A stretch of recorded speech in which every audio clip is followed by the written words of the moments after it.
Kejriwal labour union का vice president हूँ जी। हमने ये प्रोजेक्ट इसलिए बुलाया है कि हमारी जो तनख्वाहें जो है रुकी पड़ी है 2014 से, और जो हमें जो डायरेक्टर साहब ने अभी बजट पेश किया उसमें भी हमको शामिल नहीं किया है। तो हम लोग इसीलिए सड़कों पे आए कि हमें ताकि ये जो वेजेस है वो वागुजार हो जाए।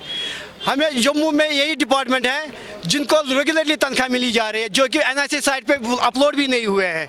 लेकिन हम लोग जो कश्मीर डिवीजन के हैं हम लोग अपलोड भी हुए हैं एनआईसी साइट पे, और हमारी तनख्वाहें भी रोकी पड़ी हुई है।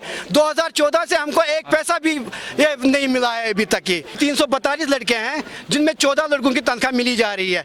14 को वो अच्छे रसूख के हैं, उनको डायरेक्टर साहब अपने पर्सनल फंड से वो तनख्वाहें उनको छोड़ी जा रही है। क्या अगला कदम रहेगा आपका? हमारा अगला कदम है, हमने 3 दिन का टाइम दिया है। हम थर्सडे को टीआरसी हेड ऑफिस के सामने एक पुरजोर धरना देंगे जो रात दिन चलेगा। हंगर स्ट्राइक पर बैठेंगे अगर इन लोगों ने 3 दिन के अंदर अंदर हमारा मसला हल नहीं किया।